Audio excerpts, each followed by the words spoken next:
Good morning, everybody. Today's quick chat is about figurative language. It's actually one of my favorite things to teach, and the kids really love to get into it too. So figurative language, similes, metaphors, onomatopoeia, personification, hyperbole, idioms. I hope I got them all. It's early. Haven't had my coffee yet. Today, I want to talk to you about idioms. So we read this really great book called Don't Call Me Pruneface, and the book was loaded with idioms. So when you're teaching, idioms are kind of confusing too to kids. The first thing you have to teach is the difference between figurative and literal. Literal meaning it's actually happening in the story, and figurative means you're being kind of creative with your speech. So the first thing that I make sure is that the kids know, first of all, that an idiom, similes, metaphors, personifications, all of those things, they always say, oh, it's something, which kind of drives me crazy. And I try to kind of train them to say that it's a sentence or a phrase, first of all. They have to make that connection that it's an actual sentence or phrase. And then we go in and, we talk about the difference between figurative and literal. And then we start pointing them out, and Don't Call Me Pruneface. And Paul had a grandma, and she was always speaking in idioms, and he had actually no idea what she was talking about. So we spent the day going over what certain idioms mean. You're driving me up a wall, a heart of gold.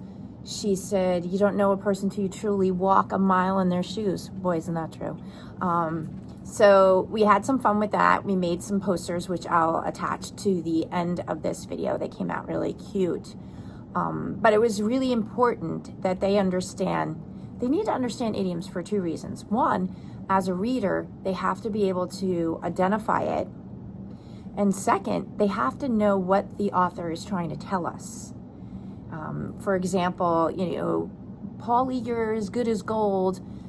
What she's really saying is that he's a good kid. He always does everything right. Or you don't know a person till you walk a mile in their shoes, meaning truly you don't know what's going on in someone's life until you take the time to get to know them and see what they're going through. You're driving me crazy, you're frustrating me. Piece of cake, it's easy. We did butterflies in our tummy, meaning we're nervous. So as a reader, you have to be able to understand what the writer is really telling you.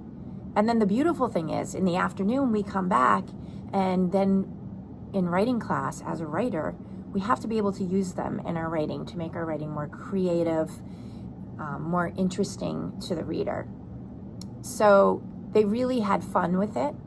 And now they know that they're expected to kind of sprinkle some idioms in their writing, whether we're writing fiction or nonfiction, whether we're writing a poem or we're writing a play. Idioms are now a tool that they can use in their writing to make their writing more creative. And as far as reading goes, when you're able to identify and understand what an idiom is, it helps you to understand that beautiful word, comprehension, what's going on in the story that you're actually reading. So I hope you enjoy our idioms. And how about you share some of your favorites? Have a great day.